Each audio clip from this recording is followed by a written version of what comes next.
కలల్లో మనం పరిగెత్తుతాం, ఫైట్ చేస్తాం. కానీ నిజంగా అయితే బెడ్ మీదే ఉంటాం. దీనికి కారణం ఏంటి అంటే బ్రెయిన్ చేసే ఒక అద్భుతమైన మ్యాజిక్. కలలు వచ్చేటప్పుడు మన బ్రెయిన్ బాడీకి సేఫ్టీ లాక్ వేసిస్తుంది.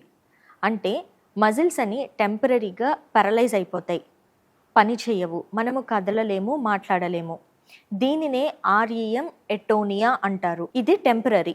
రెమ్ స్లీప్ నుంచి బయటికి వస్తూ ఉన్నప్పుడు మళ్ళీ మజిల్స్ అన్నీ రికవర్ అయిపోయి కదలడం మొదలు పెడతాయి. మనందరికీ నేను ఇప్పుడు చెప్పబోయే ఎక్స్పీరియన్స్ అయ్యే ఉంటుంది. అరవాలనిపిస్తుంది కానీ గొంతు పగలటం లేదు. చెస్ట్ మీద ఎవరో కూర్చొని ఒత్తేస్తున్నట్టు అనిపిస్తుంది. ఎవరో అటాక్ చేస్తున్నారు కానీ కదలలేకపోతున్నాను అని. ఎందుకు ఇలా అవుతుందో ఎప్పుడైనా ఆలోచించారా? ఇది సూపర్ న్యాచురల్ ఎక్స్పీరియన్స్ కాదు.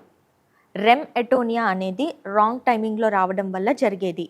బ్రెయిన్కి మెలకు వచ్చేస్తుంది కానీ బాడీ ఇంకా పారలైజ్డ్ స్టేట్లోనే ఉంటుంది. ఇంకా సింపుల్గా చెప్పాలంటే మనం ఇందాక అనుకున్నాం కదా, REM sleep or REM sleep end అయిపోతున్నప్పుడు మజిల్స్ అన్నీ రికవర్ అవ్వాలి, పారలైజ్డ్ స్టేట్లో ఉండకూడదు. ఒకవేళ ఇదే పారాలిసిస్ మెలకువలోకి కూడా కంటిన్యూ అయినప్పుడు మనం ఇందాక చెప్పుకున్న ఎక్స్పీరియన్సెస్ మనకి వస్తాయి.